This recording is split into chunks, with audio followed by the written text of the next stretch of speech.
Buenos días, buenas tardes, buenos mediodías, porque estamos con franjas horarias distintas, pero con personas que tenemos los mismos intereses. Esto es interesante, ¿no? Que el tiempo y el espacio nos ayudan a compartir, ¿no? Esta iniciativa que compartimos y que queremos compartir con todos ustedes, que son más de 200, con más de 700 personas que han mostrado interés, ¿no? Es una iniciativa compartida con bueno, nuestra cátedra de paliativos de la Facultad de Medicina de Vic, con el Instituto Pallium, con el Instituto de Oaxaca, ¿no? De Medicina y Dolor, Cuidados Paliativos, y también con la Asociación Latinoamericana, pero también, Patricia, es decana de una facultad, ¿no? Que creo que es la única decana que tenemos del sistema de paliativos. Sé que hay que cuidarla y reconocerla bien, ¿no? Entonces, bueno, queremos compartir, ¿no?, esta sesión porque todos nosotros estamos elaborando y estamos diseñando e implementando una manera de trabajar un poco distinta, ¿no? Que hemos aprendido, primero por el respeto que nos tenemos entre todos, pero luego por la tecnología que hemos aprendido con el COVID, ¿no? Con la pandemia, que nos ha permitido pues empezar a saber hacer cosas como las que haremos hoy, ¿no? Que son compartidas con muchas personas en toda América Latina, en España, y compartidas entre nosotros, ¿no? Por tanto, lo que hemos propuesto y vamos a hacer es una metodología muy sencilla, que es seleccionar 4 tópicos y de estos tópicos que alguno de nosotros haga un update o haga una propuesta que se pueda discutir de una manera coloquial, pero también profesional, ¿no? Que también responda a dudas y plantee dudas. Como ha dicho también Freddy, después habría ocasión, ¿no? De poder hacer preguntas con el chat, pero también a los que se han inscrito y también los que no puedan acceder lo tendrán grabado, o sea que también esto estará accesible y también ustedes podrán conectar con todos nosotros, ¿no? O sea que voy ya directamente a presentar, ¿no? A la presentación, ¿no? Que sería exacto, aquí. Aquí.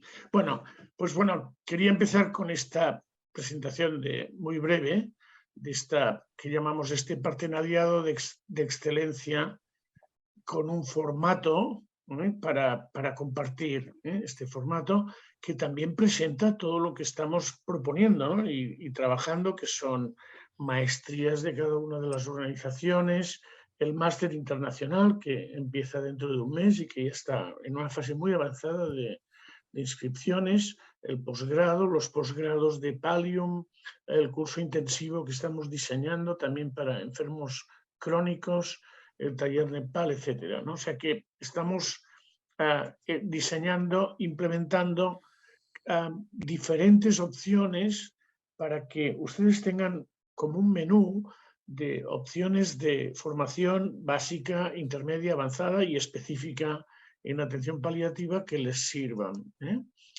Y esta experiencia de esta webinar que está teniendo este éxito de convocatoria, ¿no? con todos ustedes, también tiene esta idea de que podamos compartir, seleccionando, como decía, 4 tópicos que son cómo identificar el pronóstico de una manera fácil, la atención paliativa en las facultades de medicina, innovación en síntomas y poblaciones vulnerables especialmente o especiales, ¿no?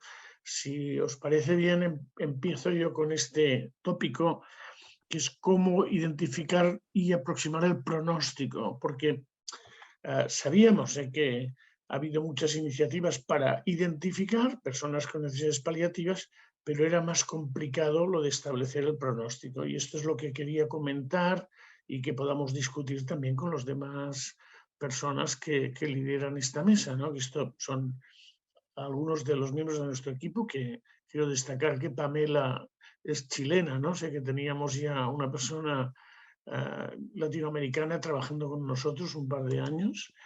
Y bueno, esto parte de una idea muy básica de los británicos, que fue diseñándose y mejorando en sus utilidades, desde la pregunta sorpresa, que permite hacer un screening, hacia unos parámetros que permiten identificar necesidades paliativas en personas, pero después otras utilidades como pueden ser la estimación del pronóstico. Bueno, conocéis bien, ¿no?, lo que son las trayectorias, esto es muy bien conocido. Este es un artículo de Jordi Blas, que es un geriatra que está trabajando con nosotros, ¿no?, y que nosotros trabajamos con él, porque es una persona muy competente y con mucha innovación en geriatría. Y también empezamos a trabajar esta parte, ya hace años, de cómo en esta trayectoria podíamos identificar el estadio evolutivo. Había alguna gente que era un poco reticente porque nos decía que lo importante era identificar necesidades paliativas y no tanto el pronóstico. Pero nosotros siempre decíamos que, y decimos y sostenemos, que el pronóstico es muy relevante. El pronóstico existe en todas las condiciones, ¿no? En la enfermedad crónica avanzada, pero también en la diabetes, en la hipertensión y en muchas condiciones. O sea que, y que es un elemento a tener en cuenta para la atención, no es algo académico. O sea que ya hace tiempo que empezamos a trabajar este tema, y después de ver la utilidad para la prevalencia, ¿no?, para decir, bueno, vamos a identificar en un servicio cuántas personas tienen necesidades paliativas y qué les pasa, que esto creo que ha sido un logro muy importante, ¿no?, porque nos ha descrito la epidemiología de los cuidados paliativos y las necesidades de personas en momentos iniciales de las necesidades paliativas, pero también empezamos a ver, después del concepto de primera transición, quiere decir, bueno, todo lo que pasa antes de que lo que consideramos la enfermedad terminal, y empezamos a trabajarlo de una manera sistemática. Yo creo que es un buen ejemplo también de obstinación investigadora para llegar a un fin, ¿no?, en el que han colaborado mucha gente en muchos sitios. Por ejemplo, Vilma también estuvo trabajando intensamente en este tema, pero también otros equipos y otros líderes en todo el mundo, ¿no? Por tanto, lo que hicimos fue, vamos a ver si con todos estos parámetros que tenemos para describir necesidades, algunos de ellos que tengan valor pronóstico los vamos a mezclar, y para ver si podemos al palliative approach, aproximación paliativa, añadir el prognostic approach, que es la aproximación, la orientación pronóstica. Y esto es lo que empezamos a hacer, que fuimos combinando algunos de los parámetros del NEPAL que siguen a las preguntas sorpresa. Y la primera vez que vimos esto, vimos que cuando alguien tenía más parámetros NEPAL afectados, tenía peor pronóstico. Esto es la tesis de la doctora Calsina, que es coordinadora médica desde nuestra institución del máster, que es una gran paliatóloga, que ya empezó a ver que había diferencias, ¿no?, cosa que era una intuición y la empezamos a plasmar. Y a partir de esta impresión y de esto, dijimos, bueno, pues vamos a ver con unos expertos, cuáles de los parámetros tienen valor pronóstico, los describimos, que son estas necesidades paliativas, descenso funcional, nutricional, multimovilidad, uso de recursos, o también la propia enfermedad, ¿no?, los criterios de la propia enfermedad, y los vamos a mezclar estadísticamente con buenos estadísticos que también tenemos, como Cristian TV y la gente del IDB y la misma Pamela también, y identificamos estos 6 parámetros. O sea, estos 6 parámetros que son súper... Me dice alguien que no se ve la presentación en la pantalla, pero ¿vosotros la veis? ¿Sí? ¿Sí? Sí. Bueno, alguien levanta la mano, después ya responderemos. Por tanto, estas 6 condiciones, estos 6 parámetros, son los que tienen valor pronóstico, fueron seleccionados por los expertos y individualmente, pero también juntos, tienen valor para establecer el pronóstico, y los mezclamos. Y esto es el resultado. La primera curva que la verdad es que nos hizo mucha ilusión, ¿no? Porque sí que es verdad que si tienes 1 o 2, tienes una supervivencia, si tienes 3 o 4, otra supervivencia de mediana, y si tienes 5 o 6, tienes otra mediana de supervivencia. O sea que esto además lo publicamos porque tiene soporte, ¿no?, metodológico y validación estadística. Y aquí esto es lo que pasa, ¿no? Si tienes 2 criterios, tienes un estadio 1, tu mediana de supervivencia es de 38 meses. Si tienes 3 o 4, tu mediana de supervivencia es de 17, que es lo que aquí llamábamos enfermo avanzado. Y si tienes 5 o 6, eres lo que antes llamábamos un enfermo terminal. Es decir, que sí que hemos establecido a 3 estadios evolutivos de la historia de la enfermedad crónica avanzada. Y esto es válido para todo tipo de personas con todo tipo de enfermedades crónicas avanzadas desde años, 3 o 4 años antes de que se produzca el fallecimiento, que este es, yo creo, el otro avance muy importante, ¿no? Porque es muy precoz y también es muy fácil, ¿no? Porque son 6 parámetros clínicos súper fáciles de identificar sin grandes pruebas diagnósticas, etcétera, clínicamente, ¿no? Bien, esto es lo que pasa, ¿no? Estas son varias gráficas que describen esto. Y también tener mucho en cuenta que el pronóstico es un tema complicado, ¿no? O sea, que no se puede, digamos, aplicar esta estimación pronóstica de una manera automatizada a pacientes y no se puede, además, compartirlo con pacientes y familias de una manera que no sea muy paliativa, ¿no? O sea, acompañando muy bien y matizando muy bien, que esto nos indica que estás en un grupo de población, pero que individualmente puedes tener otro pronóstico. Por ejemplo, bueno, yo siempre digo medio en broma, que me gusta mucho decir, usted está en la lista de Gómez Batista y se morirá dentro de 3 meses, ¿no? Pues esto le llamamos iatrogenia, ¿no? Y por tanto no se tiene que plantear así. Es más delicado que esto, por supuesto, ¿no? Pero además de esto, hemos trabajado una APP que en tu móvil, en tu teléfono móvil, puede con la edad establecer esta curva pronóstica individual de los pacientes. Esto lo hemos hablado, ¿no?, con la Asociación Latinoamericana para que sea muy accesible y creo que podemos anunciar, ¿no, Patricia?, que los que vengan al Congreso lo tendrán gratuitamente. Esto lo tendrás en tu móvil y lo puedes compartir con otros y sí que requiere antes asegurar una formación que permita una utilización, digamos, compasiva y adecuada de la información pronóstica, ¿no? Porque si le enseñas esto a un paciente y le dices que está en la lista de Xavier Gómez, puede ser tremendo, ¿no? O sea que sí que es verdad que requiere una cierta formación previa. O sea que quería acabar como preguntando a los demás, ¿no?, ¿por qué cuesta tanto?, ¿no?, que nos cuesta mucho implementar e identificar precozmente, y a los servicios les cuesta, que hacer todo esto, y creo que también es una reflexión que tenemos que hacer de cómo posicionar a los equipos de paliativos para que sean capaces, ¿no?, de transmitir este mensaje, ¿no?, de que se pueden identificar las necesidades también pronósticas de enfermos en todos los servicios de una manera muy precoz y muy sencilla, muy clínica. Este es el mensaje que quería dar, ¿no?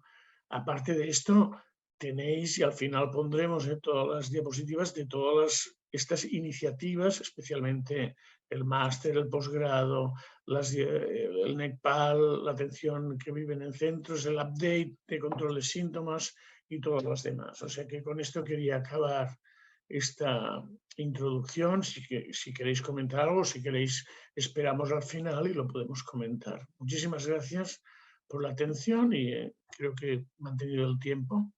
También a partir de esta intervención, creo que Patricia podría comentar, ¿no?, que su reflexión y su aportación sobre la atención paliativa en las facultades de medicina, ¿no?, que es otro de los retos que tenemos y que es compartido también, ¿no?, en el que estamos trabajando también todos juntos. Muchas gracias. Patricia. Gracias, Javier. Excelente. Creo que hay mucho también que preguntarte, sobre todo el uso de esta app, del pronóstico, que creo que podríamos al final hacer algunas reflexiones sobre esto. Y bueno, me preguntaba sobre qué hacemos en pregrado, qué hacemos en las facultades. Déjame compartir. ¿Me comentas, por favor, si se está viendo? Sí, Patti, se ve bien. Perfecto, Sí, excelente. Bueno, entonces, como les decía, primero pues, tendríamos que entender un poquito qué está ocurriendo acá en América Latina sobre lo que es la educación. Y si bien es cierto, hemos avanzado muchísimo en relación a lo que es educación y cuidados paliativos en Latinoamérica, todavía en la mayoría de nuestras universidades no está de forma rutinaria los cuidados paliativos. Vemos que muy pocos países tienen esto de tener cuidados paliativos de forma obligatoria en todas las universidades, en las carreras de medicina, de enfermería, de psicología, que es fundamental. Entonces, tenemos que seguir trabajando y tenemos que reinventarnos. ¿Por qué? Porque hay muchas necesidades. Cuando hablamos también de cuáles serían los indicadores, si bien es cierto nos han dado unos indicadores muy grandes, como por ejemplo la proporción de facultades de medicina y enfermería con educación formal en cuidados paliativos en el currículo de grado, esto es interesante. Tenemos muy pocos países que cubren este indicador de forma rutinaria, pero también tenemos que evaluar otras características que creo que es necesario. Y una de esas es qué debemos medir, porque muchas veces decimos, sí, en mi universidad tengo cuidados paliativos y nosotros damos en pregrado, pero tenemos que evaluar primero quiénes son los docentes y la calidad de los docentes que está brindando esta educación. Yo creo que esto es fundamental porque cuidados paliativos es una especialidad. Cuidados paliativos es parte de un área de la salud muy importante y que a veces pensamos que la podemos dar de una manera muy superficial y no se le da la importancia y la relevancia. ¿Qué quiere decir eso? Que evidentemente nosotros tenemos que tener docentes de calidad, pero también es muy importante el número de horas. Cuando nosotros buscamos en la bibliografía cómo estamos realmente en Latinoamérica y en el mundo sobre lo que es docencia, vamos a ver que mucha literatura nos dice que tenemos universidades que dan 1 hora de docencia en toda la carrera de una carrera de medicina, por ejemplo. Otra dan 40 horas, otras 60, otras 140, pero tendríamos que realmente buscar cuál es el ideal. Si bien es cierto, hay como unos parámetros también brindados por la Asociación Europea de Cuidados Paliativos, también tendríamos que sentarnos a ver si ese es el número de horas que realmente necesitan nuestros estudiantes para dar respuesta a las necesidades que tienen los pacientes en el primer nivel de atención. Lo otro es la modalidad de estudio, que también es interesante conocerla. Muchas veces es totalmente virtual. Y hay que entender que cuidados paliativos se aprende no solamente a través del conocimiento que podamos tener de la experiencia de otro, porque otro no lo cuenta, o porque leemos, sino que además de eso tenemos que tener una claridad del enfrentamiento con nuestro paciente. Entonces, si bien es cierto, no siempre podemos tener una modalidad presencial, pues pudiésemos tener una modalidad híbrida, es decir, virtual con lo presencial, que es fundamental. Lo otro son los temas. ¿Qué carga le vamos a dar los temas? Cuando revisamos en la bibliografía también nos encontramos que la mayoría son temas basados en dolor, y por eso la confusión. A veces creemos que cuidados paliativos es exclusivamente control del dolor Y a pesar de que cada vez se hace mayor difusión, seguimos viendo que las personas dicen, no, yo hago cuidados paliativos porque le traté el dolor al paciente al final de la vida. Y definitivamente esto no es. Entonces tenemos que hacer también una revisión de esto. Lo otro es la metodología, un poco lo que hablaba, este proceso de enseñanza-aprendizaje, cómo estamos evaluando a nuestros alumnos y los estándares de aprobación. ¿Por qué? Porque finalmente el hecho de que nuestros alumnos hayan escuchado una clase no quiere decir que la entendieron, no quiere decir que la aprendieron, no quiere decir que la van a poner en práctica. Entonces nosotros tenemos que asegurarnos que definitivamente esto va a ocurrir. Entonces, ¿qué temas, por ejemplo, nosotros tenemos que asegurarnos?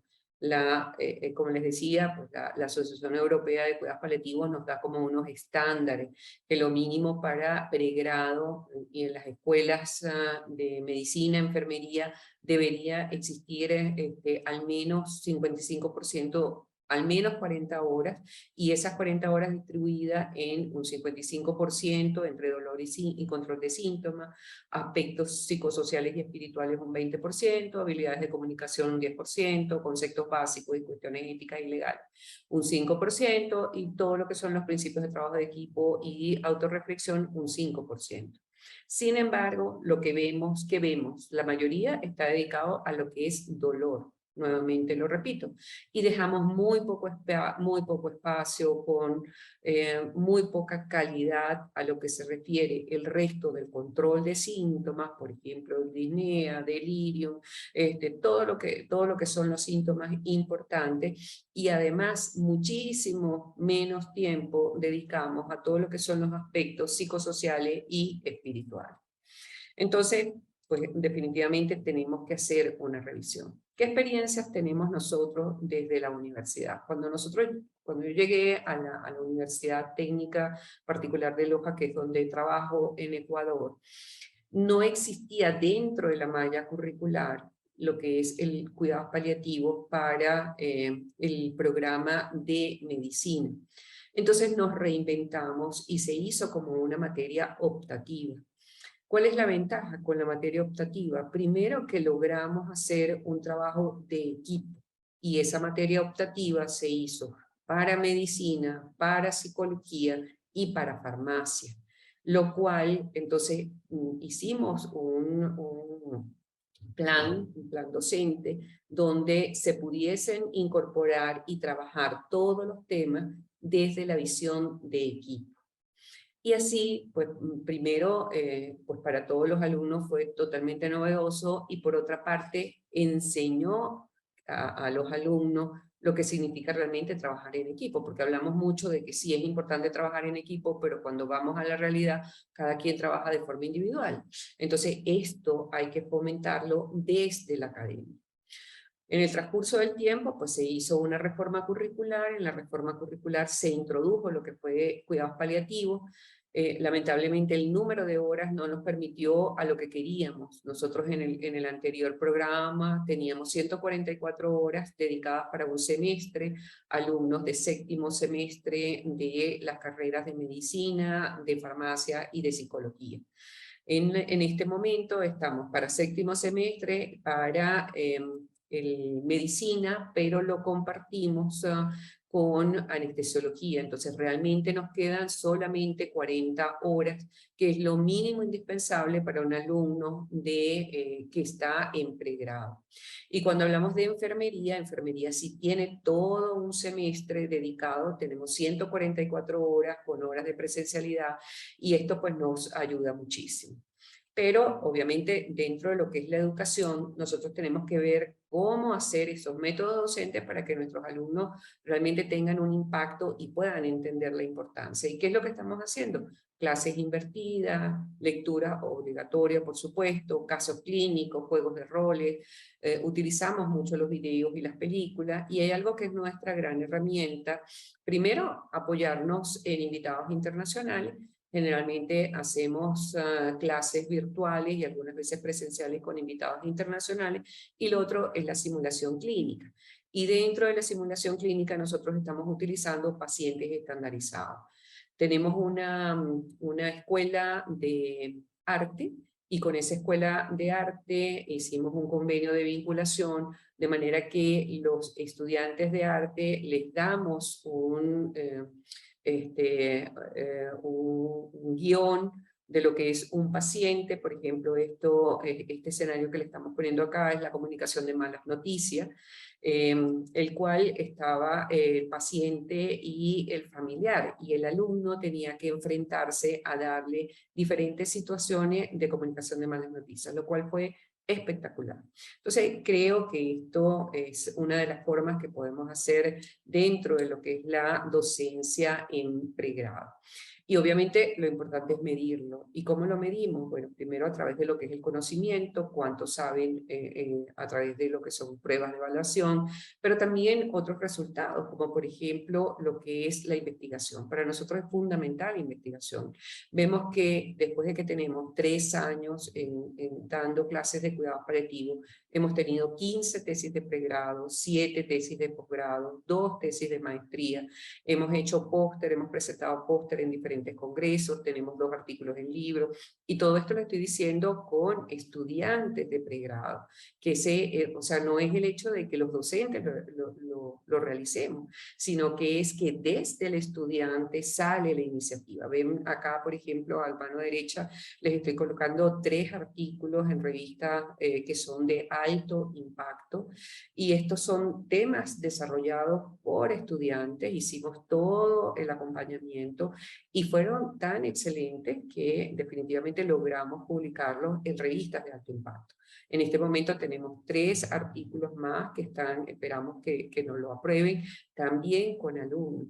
Entonces, ¿qué quiere decir esto? Que ya los alumnos están sensibilizados, están motivados. Estos son alumnos que van a salir y que cuando lleguen a los centros de trabajo saben lo que es un paciente con necesidad de atención paliativa, saben que tienen que utilizar un EPAL, saben que definitivamente es necesario una atención temprana, y esto lo van a seguir multiplicando, incluso hasta con los mismos profesores que todavía no tienen este concepto claro. Por otra parte, pues estamos haciendo lo que es un proyecto de teleclínica con la metodología ECO, la cual hacemos cada 15 días en la noche, y esto pues tenemos cada 15 días podemos tener 50, 70, 100, 150 personas conectadas, y todos son, o la mayoría son, estudiantes de último año del internado rotativo, de medicina, de enfermería, están de psicología, médicos rurales de diferentes áreas del Ecuador, y bueno, además de profesores y personas de otras universidades, que creo que esto realmente hace que la educación podamos desde el pregrado y desde la academia irla difundiendo y cada vez haciéndola como un poco más fácil, ¿no? Y bueno, acá en el Congreso de Cuidados Paliativos Latinoamericano, que espero que nos podamos conectar todos, ustedes van a ver algunos de los pósters que hemos trabajado y que hemos enviado. Creo que esto es parte de la educación y del trabajo. Hay muchas formas de educación en pregrado y desde la academia es una de las formas, pero evidentemente hay muchas personas que están sin el conocimiento de los cuidados paliativos previos, y que es necesario hacer educación médica continua, como todos los cursos que nos está ofertando en este momento Javier, pero además todo lo que es educación formal, como los máster y los diplomados, los doctorados, que deberíamos seguirlos realmente para estar empoderados desde el punto de vista de educación. Y qué mejor forma de educar que en un congreso. Así que bueno, los espero a todos, espero que nos podamos ver y dar un fuerte abrazo, como nos encanta a los paliativistas allá en Costa Rica. Bueno, esto es lo que les traía desde la academia, y bueno, ahora estará Vilma acompañándonos. Vilma con innovaciones desde el punto de vista de síntomas. Sí, muchas gracias, Patricia. Sí, ahí está, y ahora voy a tratar de compartir yo. Bueno, gracias a todos y todas.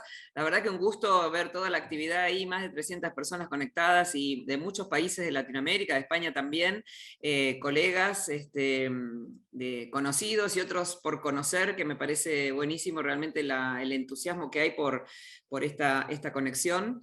Y bueno, tanto que tenemos por hacer todavía, ¿no? Cuando Xavier ahí estaba preguntando por qué no sucede, ¿no? Decías algo así como, ¿por qué no pasa que se desarrollen los cuidados paliativos como nosotros estamos deseando? ¿Por qué no se identifican tempranamente los pacientes, ¿no? Creo que hay algunas respuestas que nosotros desde Latinoamérica, por ejemplo, tendríamos que empezar a buscar, ¿no? Porque el problema es cuando los identificamos, ¿qué hacemos con ellos? Porque los sistemas no dan abasto, porque los profesionales no están capacitados, como bien mostraste vos con los indicadores de educación, ¿no? Entonces me parece que una respuesta también para debatir es, y creo que es una de las preocupaciones de los equipos de cuidados paliativos, es identificamos tempranamente y luego, ¿qué hacemos? Porque no podemos tal vez dar respuesta. Y creo que ahí hay un temor desde muchos equipos de cuidados paliativos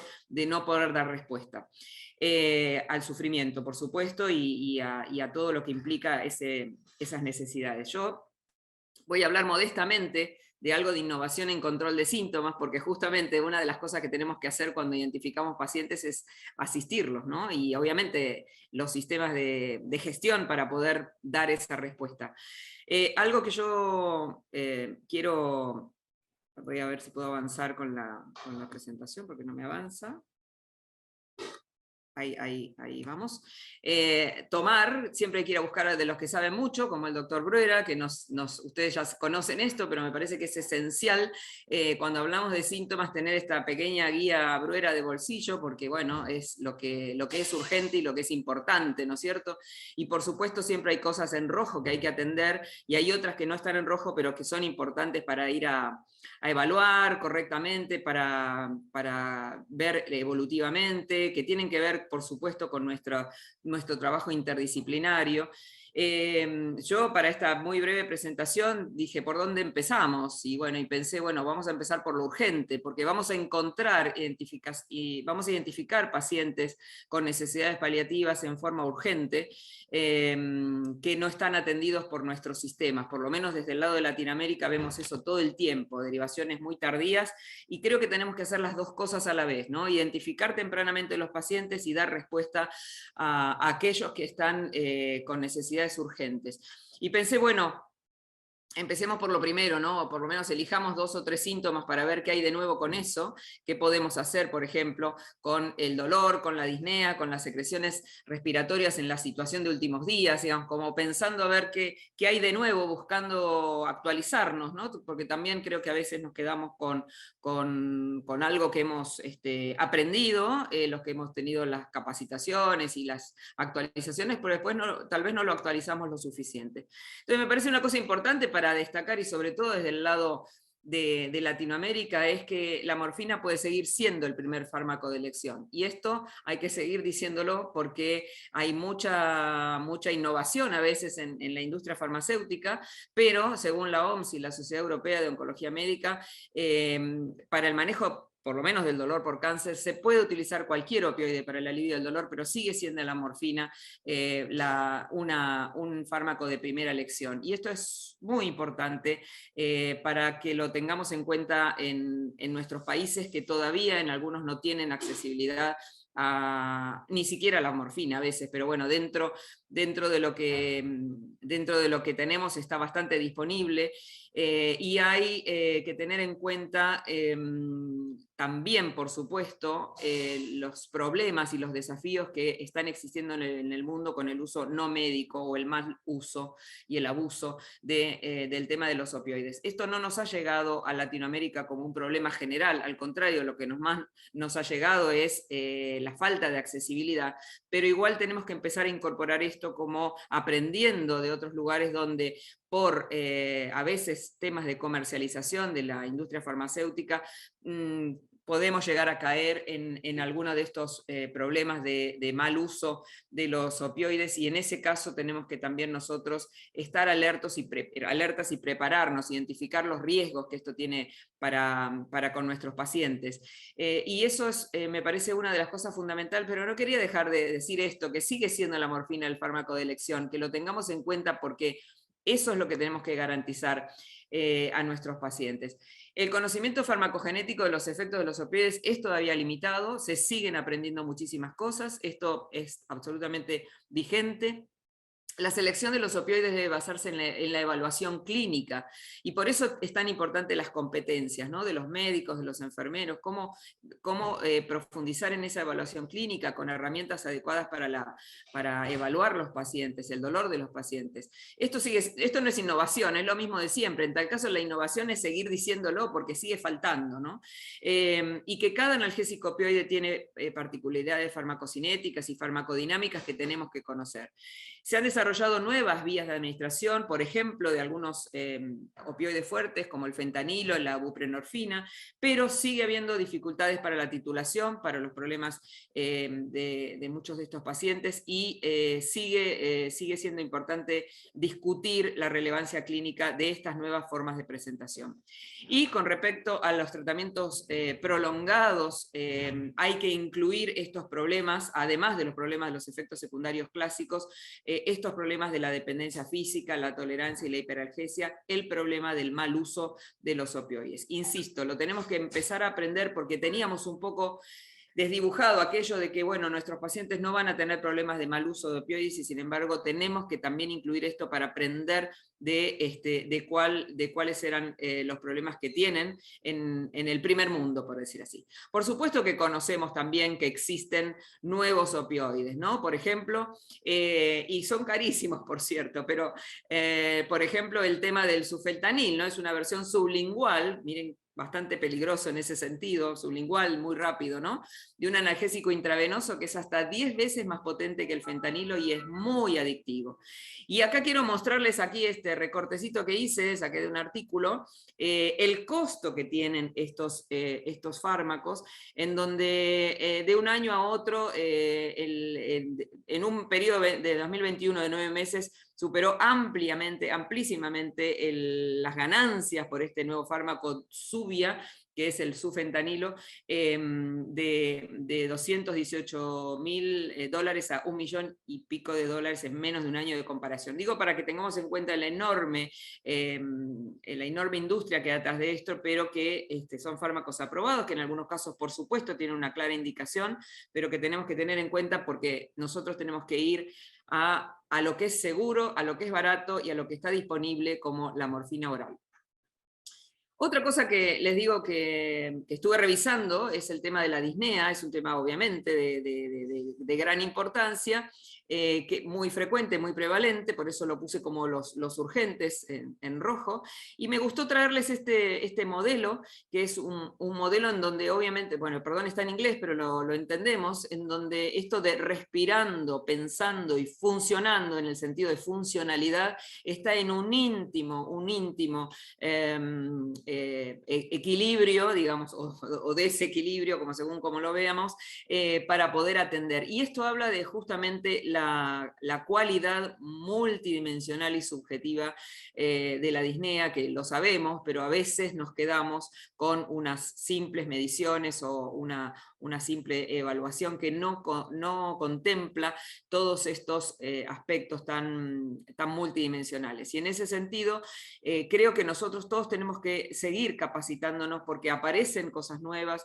porque si bien los tratamientos tal vez no sean tan novedosos, pero sí las maneras de evaluar. Existen, el otro día estaba revisando para un proyecto justamente las escalas multidimensionales que tenemos para evaluar la disnea, y en español, por ejemplo, multidimensional solo tenemos la disnea 12, una escala que está validada en España y en ningún país de Latinoamérica.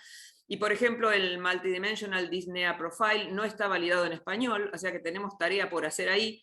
viendo que eso nos serviría bastante para poder evaluar síntomas de una manera más impecable, y que tenemos que aprender a hacerlo y enseñar ya desde el grado, por supuesto, que existen estos instrumentos y cómo utilizarlos.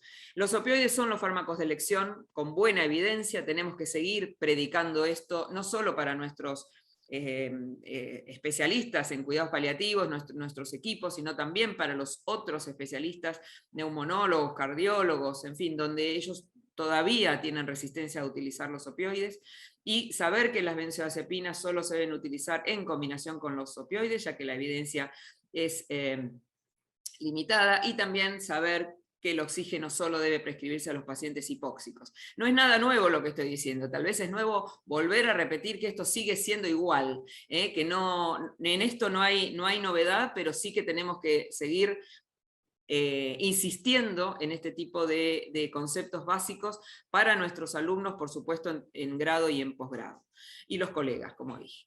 Y finalmente también quiero actualizar este tema, que también es un tema que ha tenido ciertas controversias en el tiempo, el de las secreciones respiratorias en la situación de últimos días. Había idas y venidas con si los anticolinérgicos podían ser buenos, si no podían ser buenos, si agregaban efectos adversos, si servían o no servían. Y el año pasado se hizo este estudio, el Silence, es un estudio, el primero, entiendo que es el primero randomizado, controlado, doble ciego, en donde en pacientes en situación de últimos días, es un estudio de los Países Bajos, se utilizó la escopolamina subcutánea, pero profiláctica, es decir, no ya cuando aparecen las secreciones, sino antes, que esto no estaba antes determinado de esta manera, y se comparó con el placebo, y esto redujo significativamente la aparición de los estertores, ¿no? De los death rattle, con una dosis de 20 miligramos cada 4 veces al día. Y dado que actualmente no existe ninguna herramienta validada para diagnosticar este inicio de esta fase, este diagnóstico de cuándo empiezan estos últimos días de vida, es bastante importante conocer que si usamos esta droga, la escopolamina, que por ejemplo en la Argentina no está disponible, lo digo porque no la usamos nosotros, pero estará en algún momento, en todos los pacientes murientes, y diagnosticamos tempranamente esta fase, o sea, no solo la primera transición, sino también esta etapa, tenemos que poder activar tratamientos preventivos para ese síntoma, que también es bastante distresante para la familia sobre todo, y es uno de esos temas que siempre está dando vuelta, que no se termina de cerrar. Este es el primer estudio. Finalmente, ahora cierro con esto que es más viejo, de innovación no tiene nada. Fíjense, lo decía Maimónides en el 1100 y pico, que hay una regla general, y he visto grandes médicos que actúan sobre ella, y es que el médico no debe tratar la enfermedad, sino al paciente que sufre de ella. Así que tenemos que volver a antiguas cosas que se han perdido, para volver a la humanización, a centrar a la persona en el centro de nuestros programas, desde la identificación, obviamente con su entorno afectivo, pero para poder hacer evaluaciones de síntomas y también la gestión de manera impecable, tenemos que volver a esto que de alguna manera se fue perdiendo en la medicina, y por eso creo que tampoco se están identificando los pacientes tempranamente, porque tampoco se forma a los profesionales en algo tan elemental como esto. Entiendo lo que dice Xavier, que allí sí, en Vic está el oficio de médico como una materia, me parece, celebro eso, me parece muy bien, pero la verdad que no es la realidad de la mayoría de las universidades del mundo, creería, me atrevo a decir. Bien, breve, pero muy así concreto, para que ustedes opinen y me digan qué les parece, innovaciones que no son nada nuevas algunas, pero que son las mismas de siempre, y es bueno saber que ahí estamos. Adhiero por favor a lo que dijo Patricia, al Congreso Latinoamericano, nos encantaría verlos ahí, soy la presidenta del Congreso, y me encantaría realmente que muchos de los que están aquí nos encontremos allí finalmente en Costa Rica. Y le doy paso a Uría, por supuesto, por favor, doctor, adelante. Estaba olvidando ya.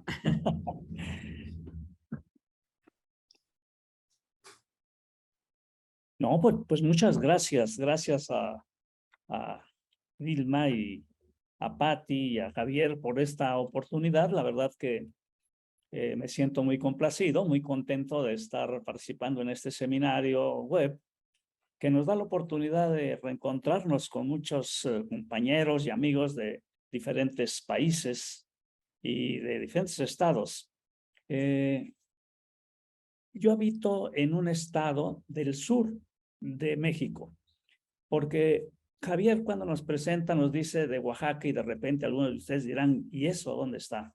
Bueno, es un estado del sur de la República, de 32 estados que somos, una república federada muy grande, de 122 millones de habitantes ahora, y esto es algo que me gustaría compartir con ustedes. A ver, de repente los amigos en este colectivo intelectual, en este colectivo académico, dijeron que de qué podríamos hablar, y creo que con Tino, Javier, que siempre es muy agudo, dijo, bueno, hay grupos específicos que a lo mejor en estas regiones están, pero en otras partes no.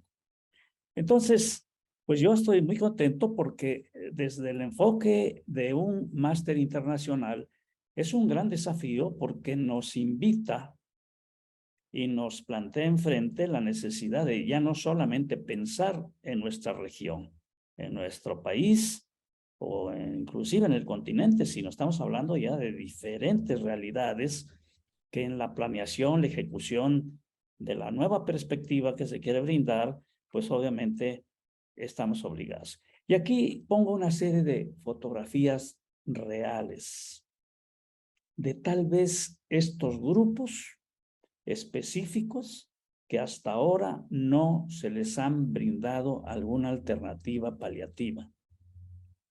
Y cada vez son más, no menos. Entonces yo hice un pequeño índice. Vamos a hablar de estas regiones paliativas por regiones, ¿verdad? Sin entrar a detalle, por supuesto, por el tiempo. Tenemos que abordar esta parte de marginación y pobreza obligadamente, que a veces no nos gusta, y le damos la vuelta a la hoja, pero que ahí está. Y a lo mejor en algunos países no es la realidad. Por ejemplo, en Europa tal vez la realidad cultural, académica sea diferente, económica, pero existen otras regiones y dado que estamos hablando de un aspecto global, pues creo que nos debe de interesar este nuevo horizonte. Dentro de esto hay unos grupos todavía que son vulnerables dentro de esa marginación y pobreza. Y por supuesto no debemos de dejar de lado los aspectos geográficos.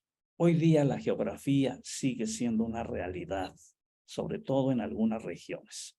Y cuando hablaba Patricia de esta parte de la currícula, de repente decimos nosotros, ¿cómo vamos a unificar una currícula? ¿Y de qué manera podemos darle esa plasticidad a la currícula de acuerdo a la región y del aspecto cultural que vamos a tocar de alguna manera? Y entonces estamos hablando que en un país hay países que somos pluriétnicos. Hay otros que no, que tienen solamente 2 etnias o 3. Nosotros somos un país pluriétnico en México, pero es la realidad de muchos países en Latinoamérica.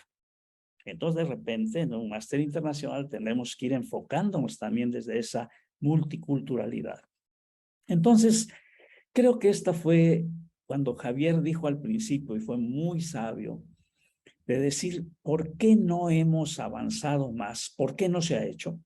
Porque creo que esta es parte de la tarea, porque durante muchos años, aparte de estar muy preocupados por el cáncer y ya luego con la gran aportación de la cronicidad, la complejidad, y ahora que los cuidados paliativos se ven inmersos, no solamente en este nuevo enfoque que nos cimbró a todos, vino este reporte de Lancet en donde nos dice que las necesidades paliativas no son uniformes en el mundo y que la carga de sufrimiento grave por condiciones de salud va a ir creciendo al punto que a la vuelta de la esquina, en el 260, se va a duplicar. Pero aquí yo subrayaré esto, pero ¿dónde está el mayor acento de esta dificultad? En los países de bajos ingresos e ingresos medios. Y entonces, esto que pensamos antes que eran los menos, ahora nos dicen, por ejemplo, En la Declaración de Berlín, posterior, nos dicen, oiga, no, esos que pensaban ustedes que eran las minorías, no son las minorías. Son probablemente un número muy considerable que hay que poner el acento ahí. Entonces, de esta manera, vean ustedes, 61.5 millones sufren de sufrimiento relacionado con la salud. Y entonces la ONU dice, y otros organismos internacionales, oigan, señores, pues ¿saben qué? En la agenda de los objetivos que se tienen para el desarrollo sostenible para el 2030, que ya está dentro de unos años, se deben de lograr estos objetivos. Y yo creo que este es el gran desafío, porque cuando nos damos la vuelta en la América Latina y si vamos a generar un posgrado con estas características, va a haber de todos los países, como hoy están conectados, yo veo ahí en el chat y me dio mucho gusto, le mando un saludo a todos, de cuántos países están conectados, lo cual es, de verdad, da mucha alegría.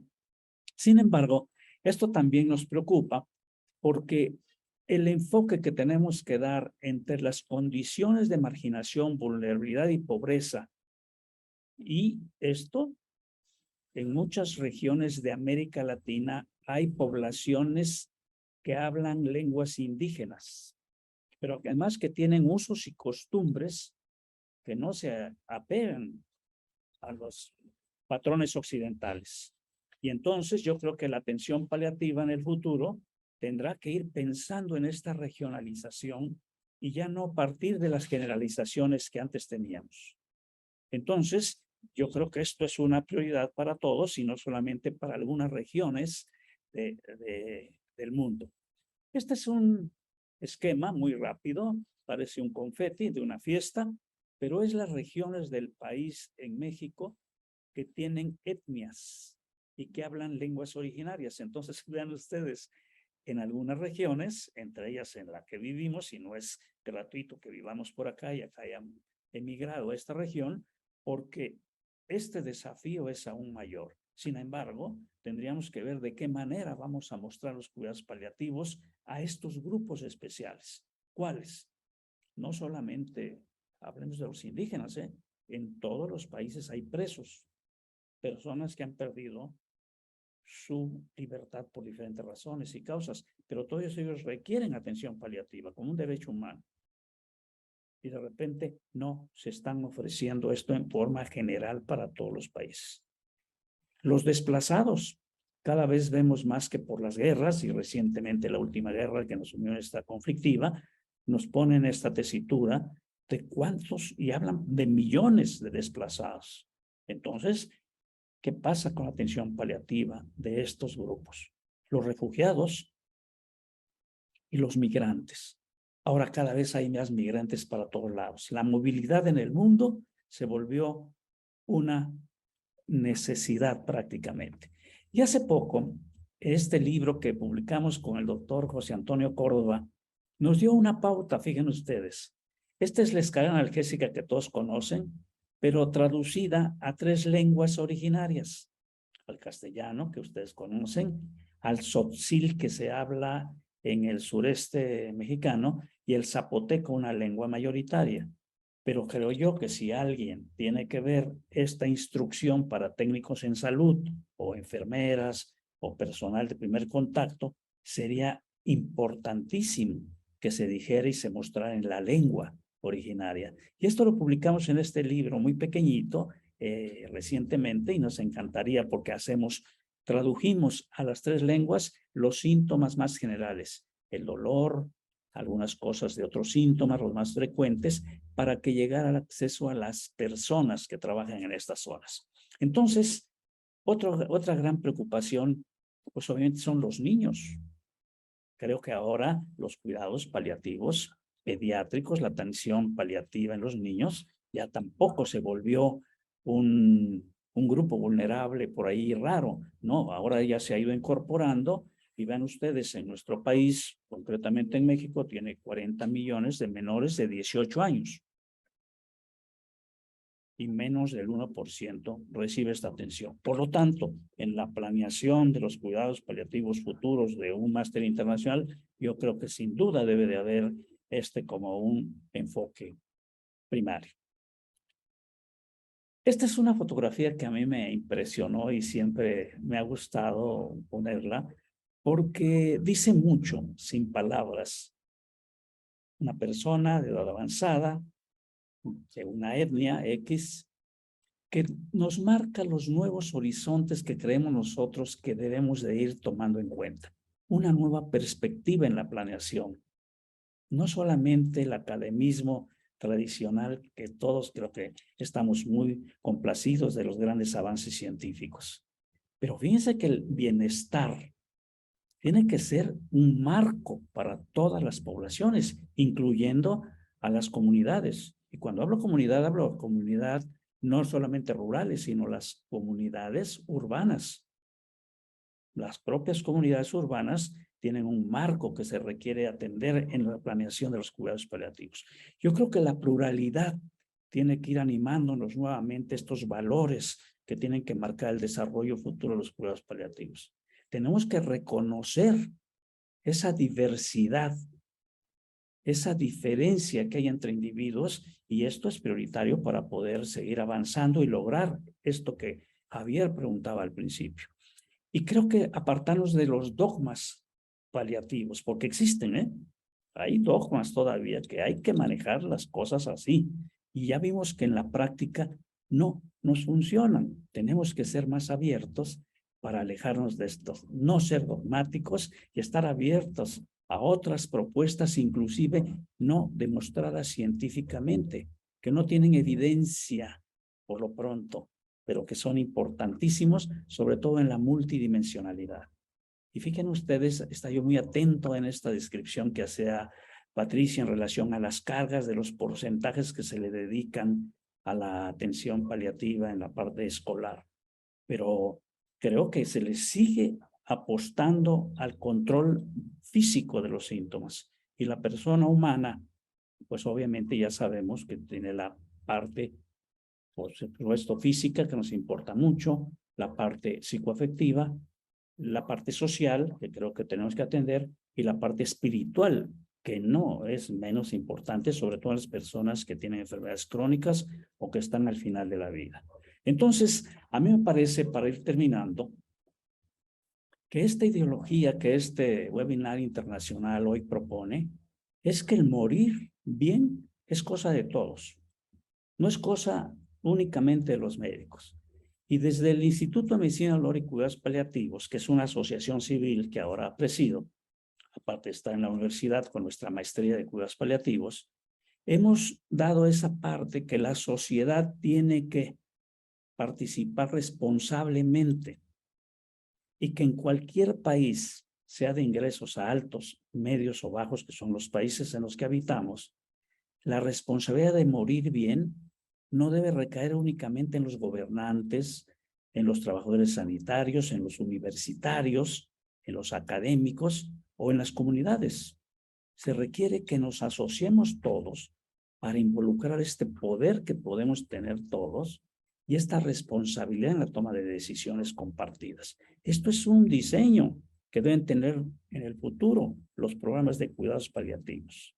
Y creo que la capacitación y la educación es una piedra angular. Por eso estoy muy contento con esta maestría internacional, porque es la piedra angular, la educación y la capacitación para lograr esta nueva perspectiva.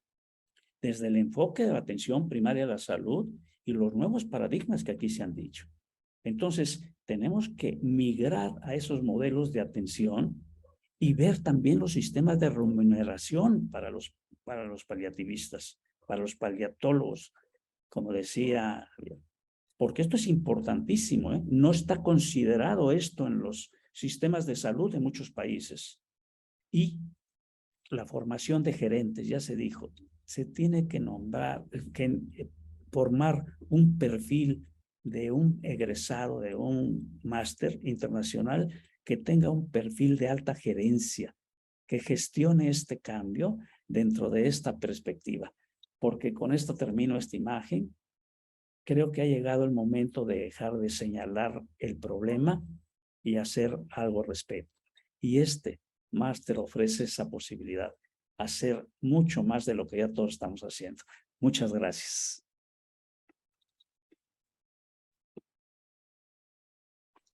Muy bien, Uría. Bueno, podemos coloquio entre los panelistas, pero también abierto.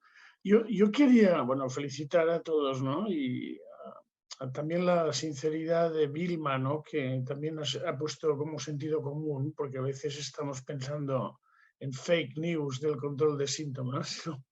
Y también y también Patricia por la experiencia, ¿no? O sea, quería hacer una aseveración siguiendo lo que dice Uría Guevara, porque con esta sensibilidad que tiene, ¿no? Para las comunidades, que en España y en Cataluña específicamente, que tiene un sistema de paliativos, hay marginados brutales de paliativos. Hay gente sin acceso. Y ahora estamos haciendo un programa para identificar a esta gente sin acceso. Si en Barcelona, que mira que somos chulos y parece que tengamos todo resuelto, tienes más de 80 años, eres mujer, tienes demencia, tienes multimorbilidad, eres pobre y tienes soledad no deseada y vives en un cuarto piso sin ascensor, no tienes acceso a los cuidados paliativos. 4.800 personas en Barcelona ciudad, que decimos que es la cuna de los cuidados paliativos, etcétera, etcétera. Y además, si vives en una residencia en España, 380.000 personas que viven, mayoría de señoras de más de 80 años con demencia, no tienes acceso asegurado a los cuidados paliativos, pero tampoco tienes voz, porque esta gente no va a los parlamentos. O sea que realmente creo que esta sensibilidad que tú nos propones es aplicable en todas partes, ¿no? Porque son los gaps de la atención paliativa. Cuando nos parece que está bien, pues resulta que no, ¿no? Y yo creo que en cada país, en cada ámbito, hay que ser capaz de identificar a estas personas, ¿no? Nosotros ahora estamos con la Fundación La Caixa identificando estas 4.800 personas en Barcelona para hacer lo que sería una nueva programa, ¿no? Que es específico. Pero bueno, seguro que Patricia, Vilma tienen más cosas que comentar, ¿no? Pero a mí me ha parecido súper interesante que esto no es un tema solo de la etnia, sino también de dónde estás y si eres pobre o no, y si estás solo o no, y si eres viejo o no, ¿no? Sí, definitivamente, Javier, yo creo que estás con toda razón. Creo que debemos ubicarnos en el contexto donde estamos para poder planificar cómo hacerlo mejor.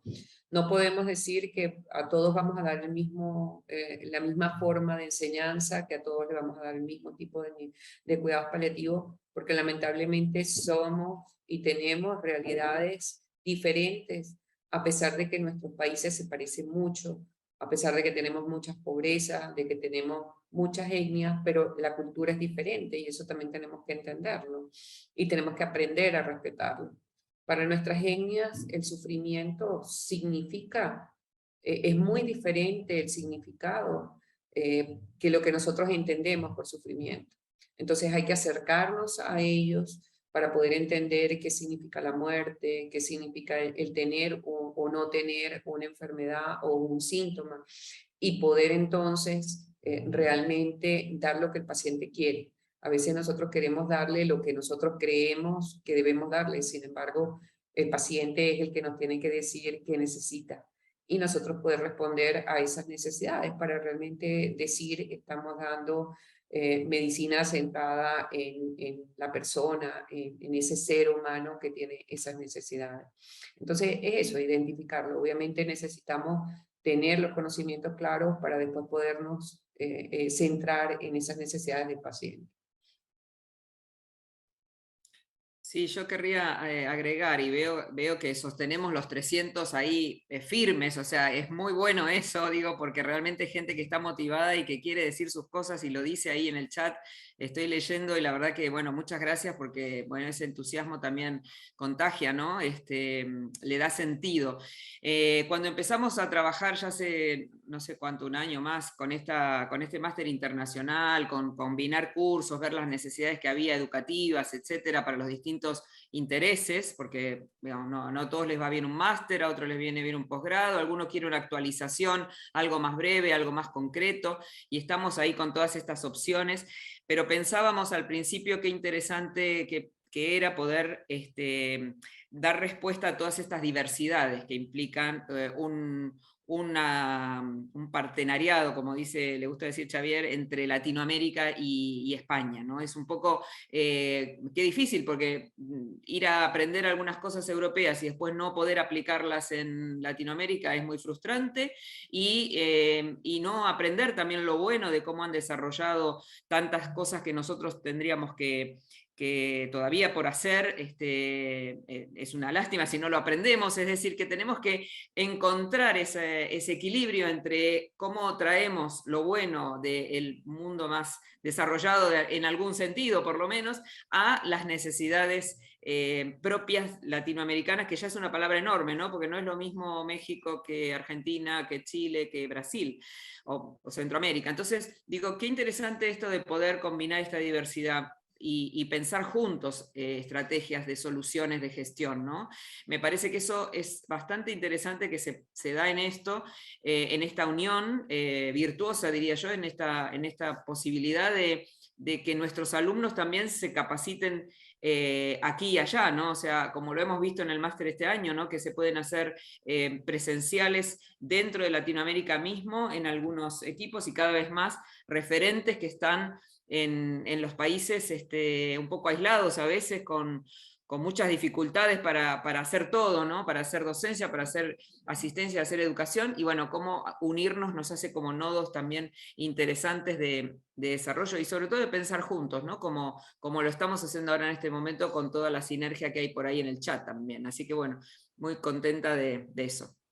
Muchas gracias. Bueno, esta experiencia nos está enseñando porque cuando el aprendizaje es horizontal y compartido, de benchmark, que haya participantes de muchos países es muy interesante, ¿no? Porque cosas que nos parecerían sólidas en Barcelona, pues son o no aplicables, y al revés también, ¿no? Yo admiro, ya lo sabéis, de América Latina, la resiliencia, vuestra tenacidad y vuestra capacidad de adaptación a situaciones tan difíciles, ¿no? Y también a mucha gente que se queja en España le digo que haga un viaje, ¿no? Porque a veces no nos damos cuenta de todo lo que tenemos, ¿no? Que es así. Frederic, creo que hay gente que tiene, Freddy, que tiene la mano Sí, levantada. exacto. Podemos comentar, no sé. Sí, sí, Norma, te escuchamos, si quieres hablar. Hola, hola, soy Normelena Barrita de Oaxaca, México. Es un gusto escuchar toda su sapiencia.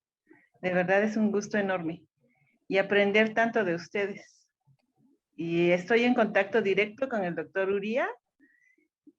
Trabajamos en equipo con él y yo considero que vamos muy bien. Hemos hecho un buen equipo aquí en Oaxaca. Podría decir que somos pioneros aquí. Bueno, el doctor Uría es pionero aquí en Oaxaca de los cuidados paliativos.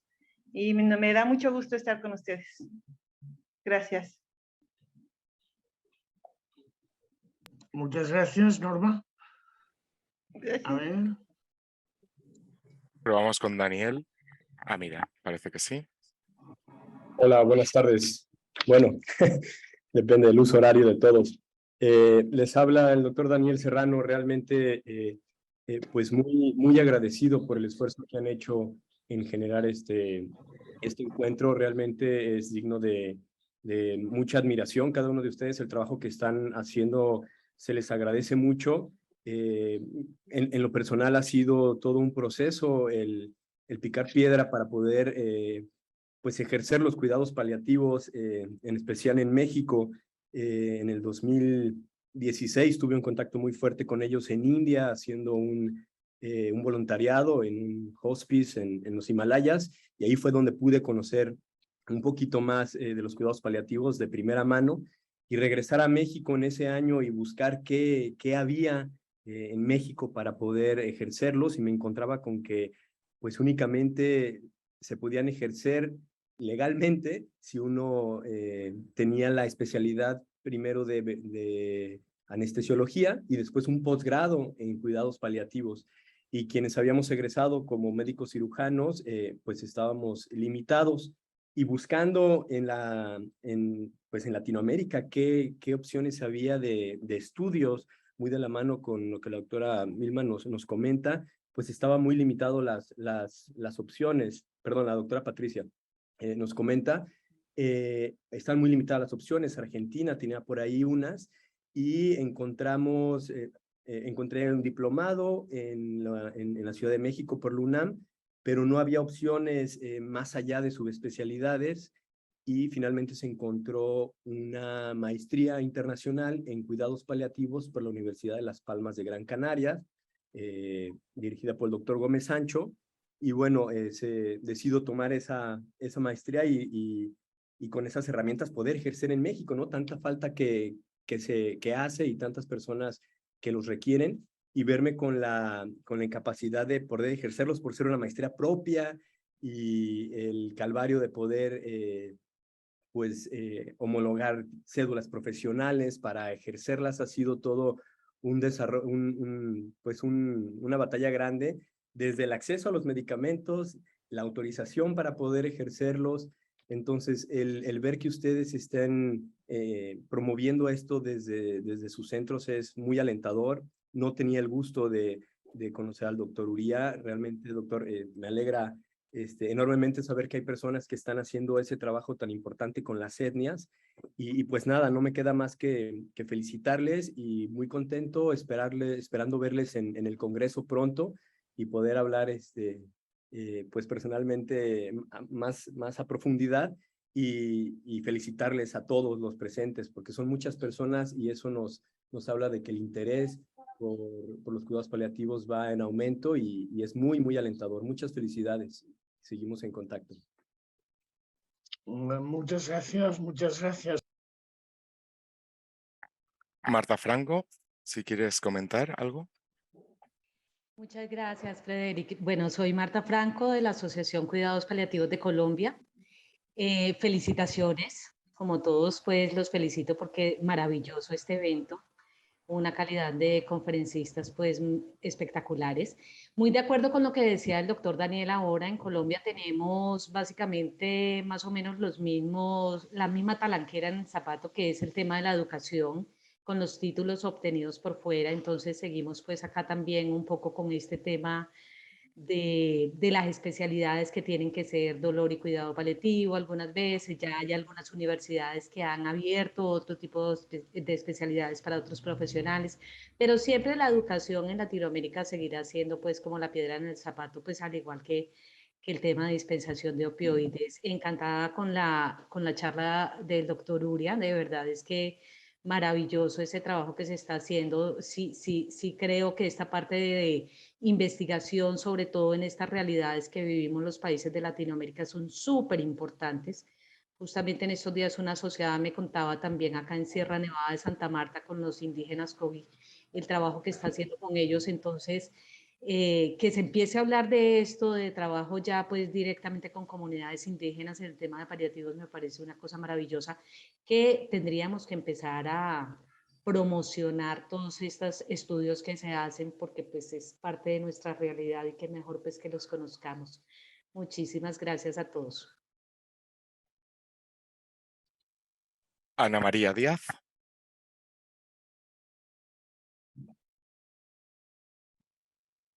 Hola, buenas tardes. Buenas tardes. Buenas tardes. Pues mucho gusto y muchísimas gracias. Tengo el placer de conocer ahora al doctor Uría Guevara. Soy médico de unidad de primer nivel aquí en una comunidad que se llama San Dionisio Cotepec, en la ciudad de Oaxaca. cerca de la ciudad de Oaxaca. Pronto espero conocerlo en persona, doctor Uría. Me da mucho gusto el haber aceptado esta invitación por parte de una compañera de la jurisdicción. Y yo sí tengo una pregunta. Actualmente me encuentro desarrollando un protocolo de investigación respecto a cuidados paliativos y ortotanasia. Mi pregunta principal, yo creo que sería para todos. Desde 1997, de acuerdo a los antecedentes que tengo, en España empieza el movimiento de los cuidados paliativos. Aproximadamente tarda 17 años en instaurarse como tal, con asociaciones civiles o públicas. Esa sería mi primera pregunta. La segunda, en este año, en las noticias que que he observado, que me han llegado referentes a la ortotanasia, eutanasia y suicidio asistido, en España están autorizando este año el suicidio asistido. Esa sería mi segunda pregunta, y pues agradecerles de antemano la información que me puedan proporcionar para continuar con el protocolo. Estoy realizando la maestría en salud pública y salud materna y perinatal. Gracias. Gracias. Bueno, creo que pregunta en España, ¿no? Que cómo está. Se aprobó hace pocos meses la ley. La ley se aprobó con no mucho consenso, ¿no? Con las organizaciones de paliativos que no fueron consultadas, y también con no mucho consenso político, porque nuestra posición ante la ley no es que estemos en contra o no, sino que nos parecía que es muy garantista para que puedas acceder a la eutanasia, pero es menos garantista para que... Yo estoy en clase, por favor. Ajá. Hola, perdón. Sí, hola, gracias. Disculpe, lo que pasa es que estoy en consulta también y estoy viendo... ¿Perdón? Es que no... Bueno... Se le ha colado el audio, no pasa nada. Se le ha colado el audio. Bueno, digo que es muy garantista para que puedas acceder, digamos, con un procedimiento, pero no es tan garantista para asegurar que no accedes porque no has tenido acceso a unos buenos cuidados paliativos. Esta es mi crítica más sólida, digamos, de esto, ¿no? Y por otra parte, bueno, yo ahora no entraría en este debate porque no creo que sea el momento, pero yo creo que un buen acceso a los cuidados paliativos debe preceder una ley de eutanasia o de facilitación de la eutanasia. Esta es mi posición, ¿no? Porque me parece que si no, corres el riesgo de que muchas personas accedan o quieran acceder porque en realidad no han tenido una buena atención. Y esto no queda claro en España. O sea que, de todas formas, también hay que decir que de momento la demanda es escasa, ¿no? No es muy masiva, sino que es más bien escasa, y hay como comités que regulan todo esto. Esta es mi posición. Pero digamos que a mí, que he hablado antes dando soporte a Uría, ¿no? Para la gente marginada, bueno, pues a mí me gustaría que estas personas que no tienen voz tuvieran acceso a los cuidados paliativos, no digo antes, sino por lo menos que aseguremos que estas personas tienen acceso, ya que no tienen voz, y que ser progresista no quiere decir que uno esté a favor o en contra de la eutanasia, sino que esté a favor de atender a personas vulnerables. Esta es mi posición también personal, ¿eh? Quiero decir que no es moral, sino que es que si hablamos de derecho, para mí el primer derecho es el de la buena atención, ¿no? Que es esto, sobre todo para personas especialmente vulnerables. Esto es como lo veo yo. Pero bueno, esto se podría discutir y es una discusión distinta, ¿no? Que llevaría mucho tiempo. Javier, si me permites, nada más abundar un poquito en relación a esta pregunta concreta. Decirle, por supuesto, a los colegas que están en México, en Oaxaca y en otros estados, que encantado de establecer comunicación a partir de este seminario web para poder detallar algunas cosas para avanzar. Pero me gustaría nada más decir que en México se está discutiendo ahora una ley de de eutanasia, que está ahí desde hace varios años y obviamente con todas las implicaciones y complejidades que tiene, está ahí en la discusión en el Congreso. Pero hay una pregunta que me hacen en el chat que me parece muy pertinente, porque creo que también va a ser materia de que analicemos en el seminario internacional, en el máster internacional. Esteban pregunta, ¿cuál es la opinión que tenemos de que los antropólogos participen en cuidados paliativos? Y a mí me parece esta pregunta importantísima, porque ya, en estos nuevos horizontes que yo planteaba, estas nuevas fronteras de los cuidados paliativos, creo que nos tenemos que salir del enfoque médico y únicamente salud para entrar a este verdadero respeto de la diversidad, y la complejidad no la marca solamente una enfermedad que tenga 2 o 3 multimorbilidades. Creo que la persona humana en general es compleja de entrada. Y ahí está este enfoque multidimensional que la escuela de la maestría de cuidados paliativos que estamos haciendo en Oaxaca, México. Nuestro enfoque es multidimensional porque ya no le damos cargas a la parte física, como siempre se le dio. Porque hemos visto que en la evolución, a lo largo de esto que hemos aprendido, precisamente con toda la información, las publicaciones de Javier y su equipo, estas transiciones que él nos ha mostrado van cambiando los intereses y las necesidades. Y lo que antes era la primera necesidad, que esto lo puso en su primera diapositiva, nos lo puso Vilma, estos triángulos son muy ilustrativos, pero al principio, la verdad es que lo físico interesa mucho, los síntomas. De allí que tanto tiempo dedicamos a los síntomas. Y los que somos además algólogos, dedicamos toda la vida al estudio del dolor. Pero ahora sorpresa de que no siempre las necesidades del paciente son las que piensa el equipo de salud. Y entonces el trabajo está con sensibilidad, como decía Javier, identificar, y a veces lo más importante y prioritario es la necesidad paliativa, es lo social. El NECPAL lo que tiene de necesidad es lo social, no tanto los síntomas, no la biológica. O por otro lado, la psicoafectiva. O al contrario, fíjense, puede ser que la mayor necesidad sea la espiritual.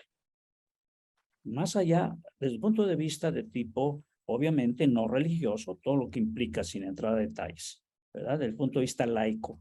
Pero la espiritualidad para muchas personas es la prioridad. Y a lo mejor tienen otros síntomas que también hay que tratar. Y aquí está la respuesta concreta para Esteban. Mi opinión es que inclusive el posgrado que tenemos nosotros lo abrimos para antropólogos y sociólogos, para rehabilitadores, para terapeutas ocupacionales, porque ya nos dimos cuenta que los síntomas van cambiando y las necesidades del paciente también. Entonces necesitamos estar bien equipados y en lugar de que sea un grupo secundario al que llamemos, los fuimos integrando a los cuidados paliativos. Entonces, menudo trabajo que hay al futuro, Javier, Vilma, Pati y todos los participantes, para ir planeando algo más inclusivo, porque inclusive dentro de nuestro profesorado hay filósofos, porque cuando hablamos de que la muerte no es lo que parece y que en lugar de que ahora se le llame muerte, se llame, así como hay un nacimiento, haya un murimiento, pues esto empieza a complicarse mucho. Y esto creo que vale la pena abrirlo a otros sectores y creo que aquí está lo complejo a la larga. Tendrá que ser un proceso muy detallado y muy reflexionado. Pero me pareció interesante porque hay algunas preguntas en el chat al respecto. Gracias por tu pregunta, Esteban. Gracias. Tenemos algo de limitación ya de tiempo, ¿no? Tal vez para 2 preguntas, si queréis también los ponentes aportar algo más. Vilma, Patricia. Sí, yo solamente agregaría, ya que apareció por ahí que me piden en el chat que lo diga, que hace apenas un mes, más o menos, aquí en la Argentina se promulgó la ley de cuidados paliativos. Estamos ahora esperando que se reglamente. Sé que en otros países de Latinoamérica también está más o menos unos antes, otros después, pero estamos avanzando. Por supuesto, una ley solamente no garantiza el acceso, ¿no? Pero por lo menos puede dar un marco mejor legal para la accesibilidad y algunas garantías, algunos derechos, así que estamos contentos con eso, me pidieron que lo comente y efectivamente estamos, después de muchos años, tratando de que ahora se reglamente, así que bueno, muy bien, y haremos todo lo posible para que realmente sea efectiva la ley, ¿no? Ya ahora es ley, pero que sea efectiva, así que eso, para cerrar un poco esto, y sí creo que estamos ya de tiempo, me parece que estamos completos. No se escucha, Xavier. Patricia, ¿quieres comentar algo más? No, yo creo que acá un poco relacionado con las leyes, creo que aquí lo importante es el trabajo de todos. Muchas veces se tiene ley y lamentablemente no se implementa. Entonces el trabajo es de todos, ¿no? Yo creo que todos tenemos un papel desde el lugar donde estamos. Obviamente, como les digo, todos tenemos que tener una educación base, por eso la importancia de tener este grupo de maestrías. Y de diferentes oportunidades para educarnos, pero decir que solamente la ley vamos a asegurar que tenemos cuidados paliativos, no. Todos tenemos que trabajar, sí hay que luchar mucho porque si tenemos una base legal pues es un poco más fácil, pero eso no garantiza absolutamente nada. Así Sí, que a seguir trabajando, creo. Totalmente de acuerdo. También yo creo que una cosa es la ley, pero después hay que convertirla en unos decretos y en unos... Pero además está en el cómo se implementa. Porque si digamos que el sistema no sabe cómo hacerlo, si un gerente de hospital no sabe qué son los paliativos, ni cómo implementarlos, y ni los profesionales de paliativos tienen formación en planificación y en gestión de servicios, etcétera, es muy difícil después la mesocracia, lo que está en medio, no lo implementa, ¿no? Entonces es muy frustrante también que haya una macro, que haya una ley, pero que después lo meso y lo micro cuesten tanto de... Y por esto siempre en programas de innovación y de planificación se habla no solo del top-down, que es de arriba abajo, sino también del bottom-up, ¿no? Y esto funciona cuando los dos se encuentran, ¿no?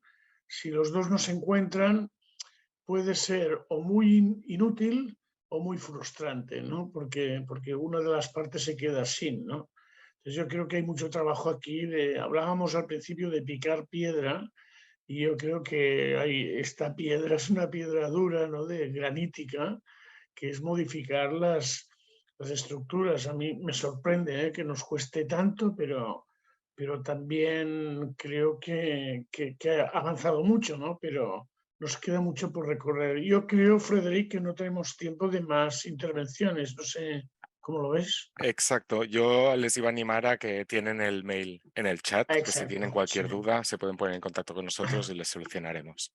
Bueno, yo quería, bueno, como decir unas palabras, bueno, primero de agradecimiento, pero también de una gran satisfacción, ¿no? De ver que esto está empezando a cuajar, ¿no? Esta idea que tuvimos hace 1 año y medio, ¿no? Que empezamos con Pallium, ¿no? Y que hemos ido cultivando, ¿no?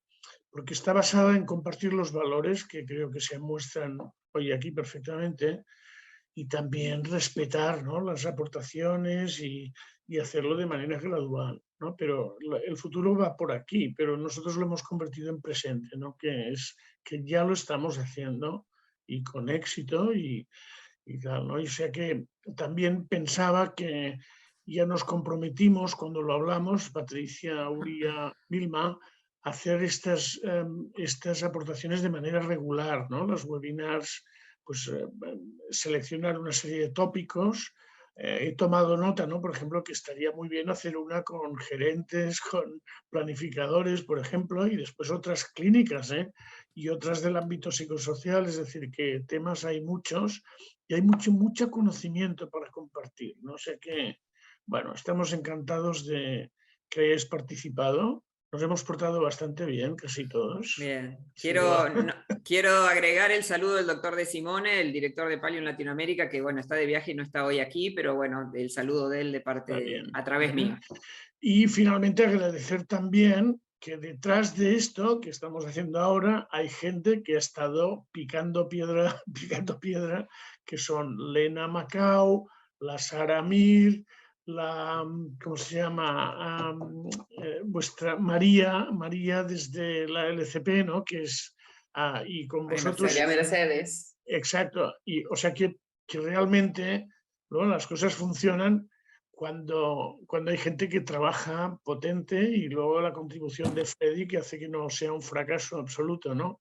Esto, bueno, se puede acabar con esta frase de decir, ¿no? Labor improbus omnia vincit. El trabajo intenso siempre vence. Y esto es lo que vamos a seguir haciendo. Pues, bueno, muchísimas gracias y seguiremos, ¿eh? Y también, Bien. bueno, consultad sobre las actividades, sobre el congreso, sobre el máster, etcétera, porque está la información.